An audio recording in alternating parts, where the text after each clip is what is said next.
6'10" na 500-pound na dabulag ang naging haligi ng streetball sa mundo? Kung hindi, hayaan niyo akong pakilala sa inyo si Troy Escalade Jackson, pinaghalong build ni Shaquille O'Neal at ball handling ni Allen Iverson. Kasama ang viral figure ngayon si The Professor, nilibot na Escalade ang mundo para ipakita ang kakaibang talento niya.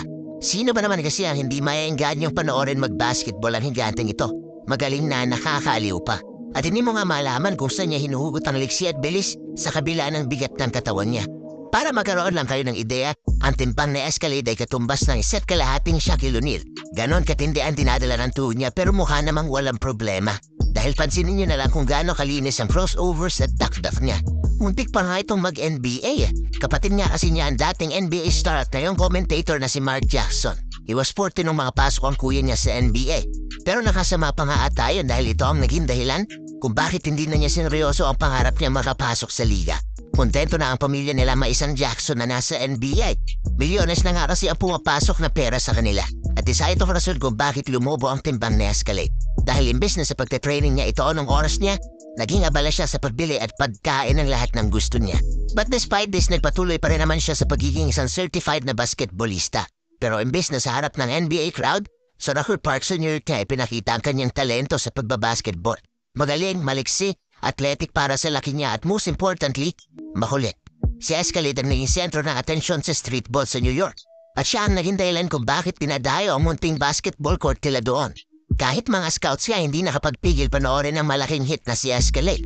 Eventually napuho niya ang atensyon ng isang scout na si Bill Ulick. Binigyan siya nito ng scholarship sa Wallace Community College at tinanggap niya yon. At walang nagdagaw sa reaksyong nakukuha niya sa mga first time siyang mapanood mag-basketball. Paano ang 6'10" na 230 kilos na dabulag na ito ay nakakapag-dunk, nakakapagbitbit ng bola in transition at nagpo-point guard pa. He was that impressive na binigyan siya ng All-Region Honor sa pangalawang taon niya sa Wallace. And come 1991, may kumatok na NCAA Division I school sa kanya. Ang pinaka-prestiyosong collegiate tournament sa US. Binigyan siya ng scholarship ng University of Louisville pero sa isang kondisyon.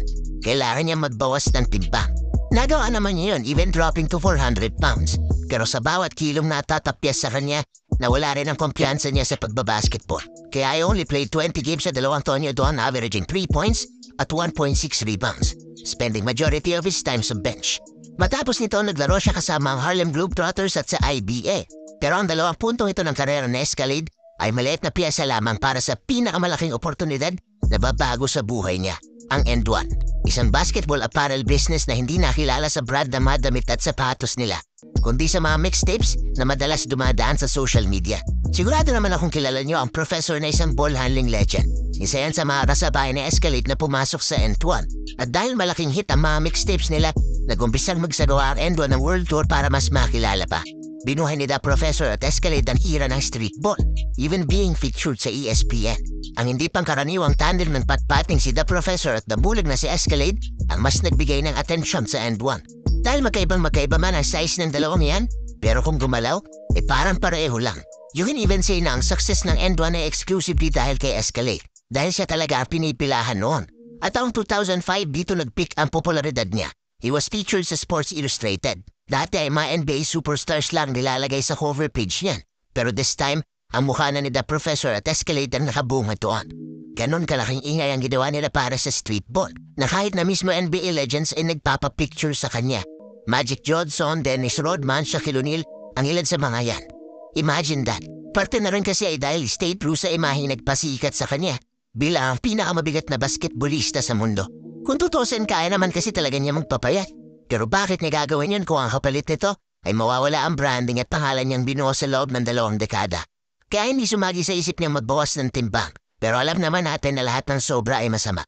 Ang imayang binuo at inalagaan niya ay ang mismong magiging dahilan kung bakit maagang nagtapos ang kanyang istorya.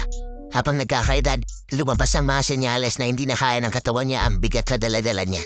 Kahit na ang matalik na kaibigan niya si Professor napansin na ang dating bentayan niya sa paglalaro ay ngayong sagabal na hindi lang sa pagbabasketball, kundi sa normal na pamumuhay ni Escalade. At bilang isang nagmamalasakit na kaibigan, hinikayat ni Professor na mag-diet na ito. Pero to no avail. Kahit nga ang kuya niya si Mark Jackson hindi napilit ang kanyang kapatid na magbawas ng timbang. Kaya tinanggap na lang nilang kakayanin ni Escalade lahat ng pwedeng mangyari. Pero come 2011, nangyari ang kinakatakutan ng lahat. Sa gitna ng promotion ng N1 World Tour, bumigay ang katawan at namatay si Escalade habang natutulog. Ang diagnosis na lumabas ay hypertensive heart disease. At 38 years old na nawala ang streetball legend na si Troy. At as if napaglaruan ng tadhana, ang naging dahilan ng kanyang mabilis na pag-angat ay siya rin naging mitya ng buhay niya. Nahirapan siyang ibaba ang timbang niya, fearing na kapalit ito ay ang kasikatan niya. Pero ang hindi niya alam, mas mabigat ang hinging kapalit sa pagbaliwala niya sa payo ng mga kaibigan at kapatid niya. Marami pa sana siyang napamangha, napasaya at napangiting fan sa buong mundo. Sayang. But still, will be remembered as the legend na walang ibang ginusto kundi maglaro at mag-entertain ng basketball fans.